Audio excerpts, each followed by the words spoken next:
La première mission du forum, ça a été de faire comprendre que économie et culture, pour antinomiques qui puissent apparaître, étaient deux mondes qui avaient intérêt à dialoguer. Et nous avons, dans un premier temps, beaucoup insisté sur le rôle économique de la culture. Dans une deuxième étape, nous avons creusé davantage les liens entre culture et économie, mais aussi innovation. Le troisième grand combat, après l'économie de la culture, après les liens entre l'innovation et la culture, c'est vraiment la dimension sociale de la culture. Finalement, les industries culturelles, aujourd'hui, elles ont été renforcées, réinventées par Internet, par le numérique, par les plateformes. Et aujourd'hui, elles sont un modèle pour beaucoup de secteurs de l'industrie.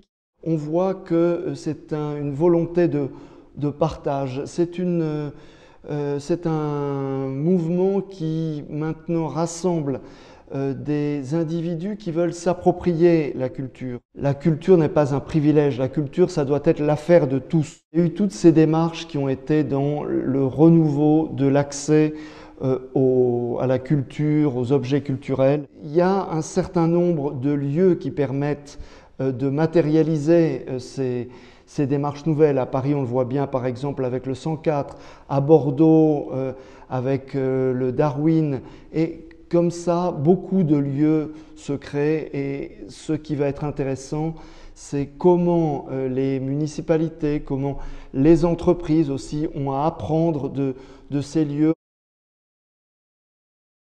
Il y a certaines formes de recherche esthétique, de programmes culturels qui ne peuvent pas être initiés sans une amorce de financement public. Ce qui est devant nous, c'est plutôt trouver la combinatoire la plus novatrice qui permette d'utiliser l'argent des contribuables au mieux, en faisant venir aussi en relais d'autres formes de financement. Il me semble que c'est plus complémentaire, et je ne crois pas qu'on ait vu d'exemple où, parce qu'un mécénat ou une exposition, par exemple, aurait apporté des recettes significatives, les concours publics auraient été baissés d'autant. Le rôle public, c'est probablement un rôle de stratège, c'est vraisemblablement une manière d'utiliser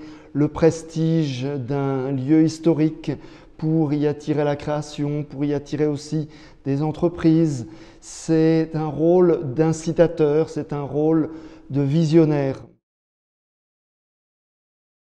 Ce qui est frappant quand on regarde le rôle des startups, le rôle des entreprises, on voit bien comment il y a toute une nouvelle génération qui continue à apporter un talent qui mélange le meilleur du numérique et une manière de travailler traditionnelle. Dans le cinéma, par exemple, le numérique n'est pas intervenu, bien sûr, que pour le financement participatif. Le numérique est intervenu dans l'œuvre elle-même. Les caméras numériques ont apporté une agilité, une intimité dans les angles de vue qui a transformé un petit peu l'esthétique du cinéma à côté majestueux du 35 mm. Le numérique est partout dans le monde culturel. Le monde culturel est en avance d'une vague par rapport au reste de l'économie. Donc profitons-en.